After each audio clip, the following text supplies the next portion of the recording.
Gus Dur bahkan pernah memprediksi orang yang dianggap tidak mampu dan selalu diremehkan bisa jadi pemimpin besar asal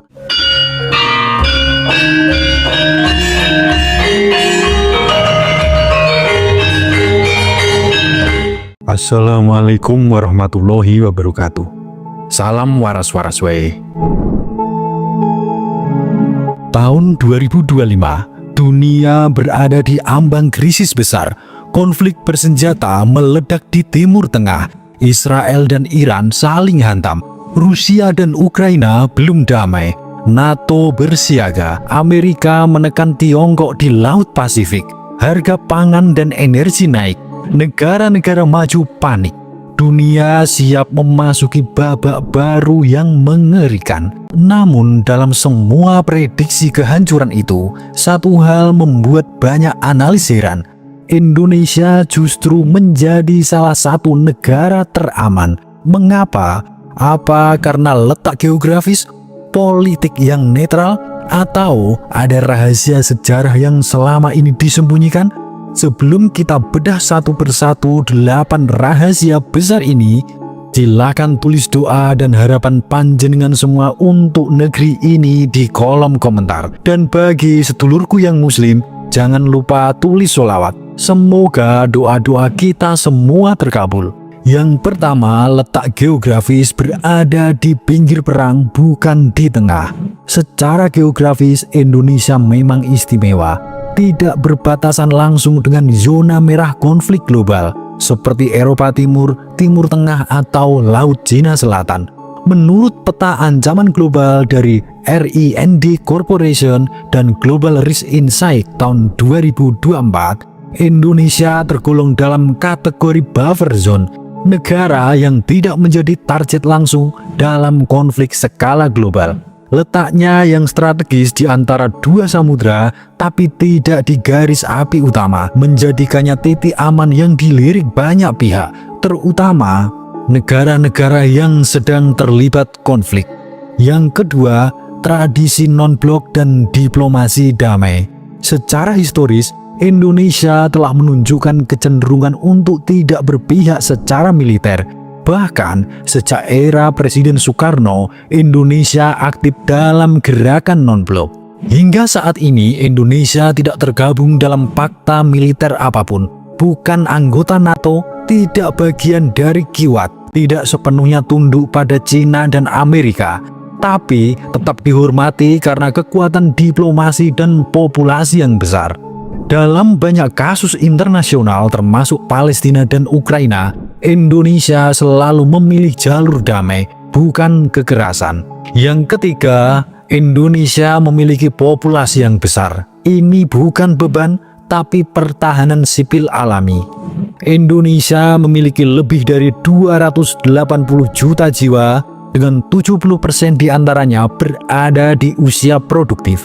Di saat negara-negara maju mengalami aging population atau populasi menua, Indonesia justru memiliki sumber daya manusia muda yang besar. Sejarah membuktikan, ketika Jepang hancur karena Perang Dunia Kedua, salah satu pemicu kebangkitan mereka adalah bonus demografi. Hal yang sama kini dimiliki Indonesia. Tenaga kerja, kreativitas, dan ketahanan masyarakat Indonesia menjadikannya negara yang tidak mudah tumbang meski tekanan global meningkat. Yang keempat, Indonesia dan energi, dari rempah-rempah ke baterai dunia. Secara historis, Indonesia pernah menjadi pusat rebutan dunia karena rempah-rempah. Portugis, Belanda, Inggris, dan Spanyol semua datang untuk menguasai cengkeh, pala, lada, dan hasil bumi Nusantara. Kini, Indonesia kembali jadi rebutan, tapi bukan karena rempah, melainkan nikel dan bahan tambang energi baru. Indonesia adalah penghasil nikel terbesar dunia, bahan utama baterai kendaraan listrik. Di saat negara-negara maju bersiap meninggalkan energi fosil, Indonesia duduk di meja utama penyedia bahan baku masa depan. Yang kelima, cadangan pangan dan energi lokal yang melimpah. Ketika banyak negara harus impor gandum, kedelai atau daging, Indonesia justru masih bisa memenuhi sebagian besar kebutuhan pangannya sendiri. Produksi beras nasional cukup untuk populasi dalam negeri. Sumber protein dari ikan dan unggas mudah ditemukan. Energi terbarukan seperti panas bumi dan tenaga air sedang dikembangkan cepat.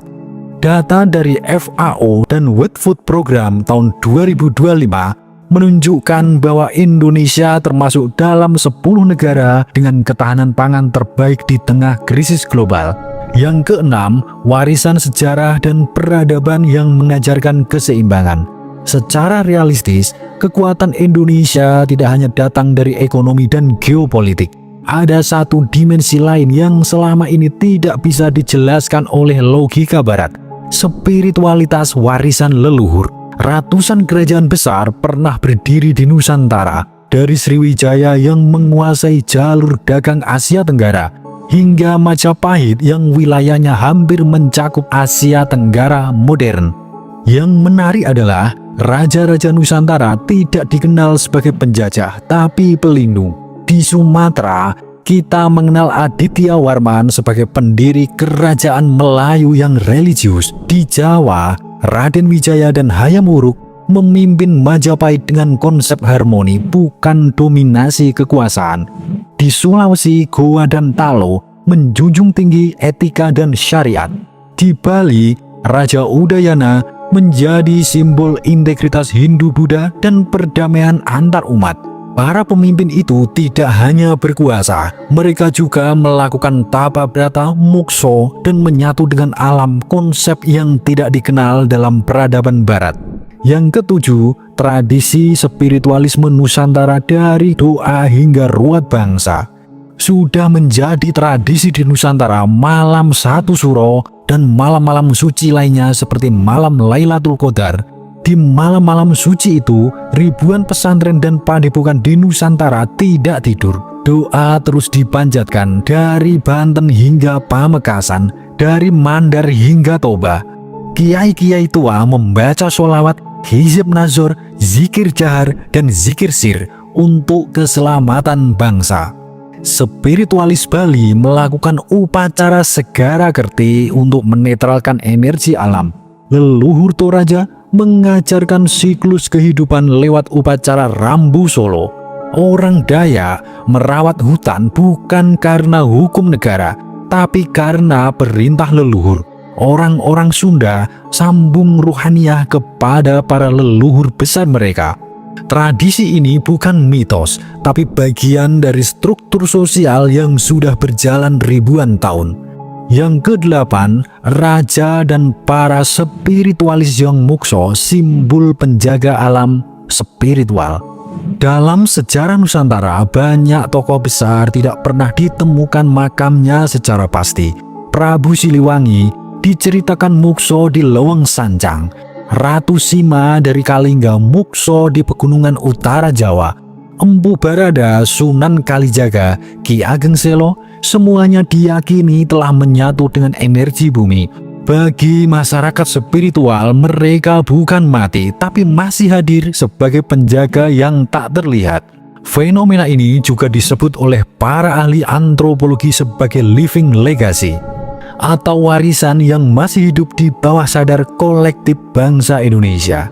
Yang kesembilan, ramalan leluhur dan ilmuwan dunia. Indonesia akan bangkit ketika dunia runtuh. Ramalan-ramalan ini bukan sekedar dongeng jaya-baya. Negeri ini akan gelap, namun akan ada cahaya. Negeri ini tidak akan musnah. Bung Karno pernah meramalkan, Indonesia akan menjadi mercusuar dunia. Gus Dur bahkan pernah memprediksi, orang yang dianggap tidak mampu dan selalu diremehkan bisa jadi pemimpin besar asal memiliki hati yang ikhlas untuk negeri ini. Bahkan dalam prediksi ilmiah modern, Indonesia disebut sebagai the last green zone, wilayah terakhir yang secara politik, energi, dan spiritual bisa bertahan di tengah kekacauan dunia. Jika kita menengok sejarah, geografi, spiritualitas, dan dinamika sosial Indonesia, maka kita akan sadar Indonesia bukan negara biasa, bukan hanya karena tanahnya yang subur, tapi karena ia diwarisi oleh leluhur yang tidak hanya membangun dengan tangan, tapi dengan jiwa.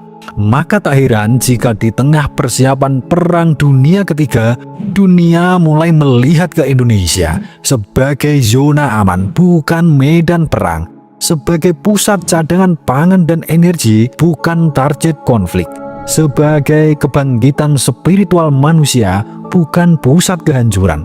Namun dari semua itu bukan jaminan, karena aman atau tidaknya Indonesia bukan hanya ditentukan oleh masa lalu, tapi oleh kita sekarang.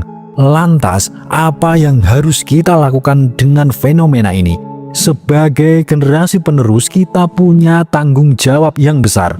Jaga persatuan, jangan biarkan isu SARA memecah kita. Perkuat ketahanan keluarga, dari ekonomi rumah tangga hingga pendidikan anak. Lestarikan tradisi luhur leluhur.